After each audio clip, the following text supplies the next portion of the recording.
Welcome to Picks on Politics. I'm Henry Rossoff. Dan is off this week, and after months of talks, planning, and negotiation to not only come up with a budget plan for New York City, but also to close a reported $12 billion budget gap, Mayor Zohran Mamdani finally putting forward his executive budget proposal. In that proposal, it shows a totally balanced budget with no property tax hikes and no major cuts. Here are some of the numbers. In total, the budget as proposed by the mayor would be $124.7 billion with a B dollars. Nearly half of that is going to education, including funding universal child care. A quarter of the proposed budget would go to social services, but not as much toward housing vouchers as some would like. To do all of this, a lot of money is coming from the state, around $8 billion in total. So what's next? The budget now goes to the City Council for adjustments, negotiations, and then hopefully final approval by the end of June. One of the people in the room where that happens is City Council Finance Chair Linda Lee. She is going on the record. And Councilmember Lee, thank you for joining us. Great to have you back here. Thanks so much for having me. Let's just start with the 10,000-foot look at this mayor's proposed executive budget. How does the council feel about it? And then we'll really get into some of the details. Sure.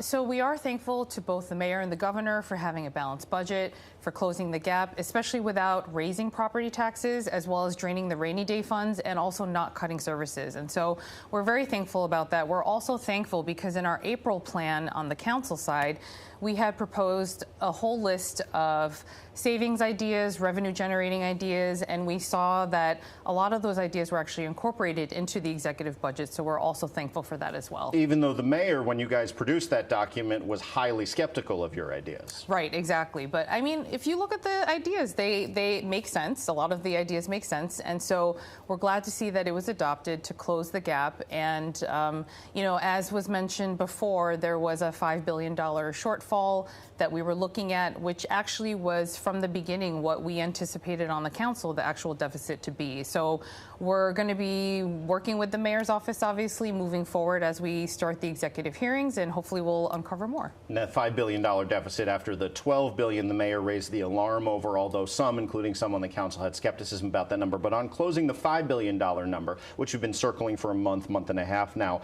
this budget relies heavily, according to Comptroller Mark Levine, the mayor's proposed executive budget, on quote-unquote one-shot measures, mainly restructuring pension payments, delaying the class size mandate of reducing class sizes. How does the council feel about that? So these were actually things on Tin Cup Day that a lot of us were on the same page about, ourselves as well as the mayor, as well as the comptroller, in terms of, you know, seeing how we can save money in the overall budget. Class sizes, as we all know, no one is arguing on the intention of the bill itself that the state had voted on to make class sizes smaller, because we know that that helps, you know, children in their learning.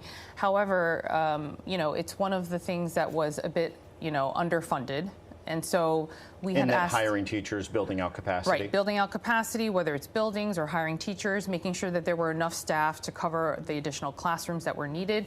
So we're glad that the state is working with us to potentially delay the start of the class size mandate, because that will give us time to figure out how to raise the revenue for that. But what do you say to municipal pension earners, both current employees, past employees, who look at this delay and say, wait a minute, you're going to delay this year? What if you delay next year? What if you delay after? And then there's a real pension problem. So what do you say to the workforce that may be concerned here? Sure. So to be very clear, I think the one big misunderstanding I've been hearing about this plan, about re-amortizing it, is that it is not going to impact the pension funds that retirees receive. So that's not going to be touched. They will still continue to receive their pension. So that's not going to be impacted. I think the easiest way to explain this, if you want to think of it as refinancing a mortgage, right? So what we're doing is, yes, the total cost will increase slightly, but it will actually help just elongate the time length that we're paying it, but it will actually save us $650 million in FY26 and $1.6 billion in FY27. So for the many people who refinanced when rates hit the bottom during the pandemic and maybe added years to their payments at a lower rate, that's similar to what we're talking about here? Right. So obviously we need to continue to monitor this and make sure, you know, that the the narrative out there is not that the pension funds itself are going to be impacted to those retirees, but it's really a way for us to, forego that cliff that would be happening with the end of the payments and just elongate it a little bit more so that we can see the savings. Let's drill down into the services in this budget. The mayor restored something like $29 million that was cut from libraries. It feels like libraries is a fight every year, with the council defending the budget and then the mayor cutting and then eventually relenting. The mayor actually today, Friday, as we speak, is at a library event talking about fully funding libraries. So one, why do libraries keep getting attacked? And two, what else in this budget do you need to work on before the council's ready to stamp it finally approved? Sure. I mean, we're very, very thankful, again, that a lot of the funding for libraries, parks, culturals, we saw that being baselined in the executive budget. So we're very grateful for that because, as you mentioned, those were one-shot funding that we just kept having to fight for every single year. And so now we won't have to keep fighting for those dollars year over year. What we would like to see, though, are still increases because, as we know, the baselining of that funding is still not enough to bring them to where they need to be to provide the services that they need. So more parks funding, more library funding, more arts funding, that's something the council's looking for in these negotiations? Right, because there were some one-shots that were not included still in the baselining. And so, as we go through the negotiations and the executive budget hearings, those are things we're going to continue to fight for, like the rangers in the parks, as well as additional funding for the culturals. And talk to me about housing vouchers, also known as city FEPs, which I know the council has been in favor of, passed a law to which to keep expanding these popular and important voucher programs. The mayor backed away from a campaign promise to do that amidst these fiscal concerns. Where are we at with housing vouchers? Are you happy with the amount of money he has in there?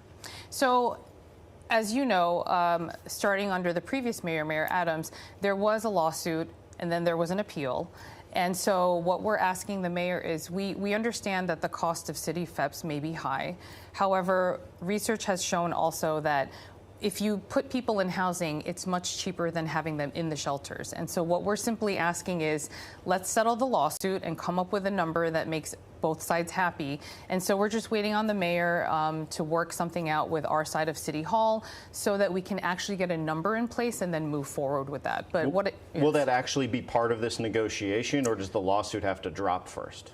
Well, we would need to settle the lawsuit, right? So whether that's settling at a number or dropping the lawsuit, either way, we are very, very interested in finding a path forward because it's almost similar to what my previous role in healthcare, which is that every 5 cents of the dollar is spent on primary care, right? And the rest of that dollar goes to all these other exorbitant costs within the healthcare industry. And same thing with the shelter system. If we actually put people in housing, it's a much lower cost to the city and taxpayers than keeping them in the shelters. And so what we're saying is, let's get the most vulnerable New Yorkers into housing to avoid even higher costs. Councilmember Lee, we'll have to leave it there. Look forward to seeing this budget process play out. End of June is the deadline, right? Yes, June 30th is the deadline. Okay, well, I'll let you get back to work. Thank you very much for joining us. Thank you so much.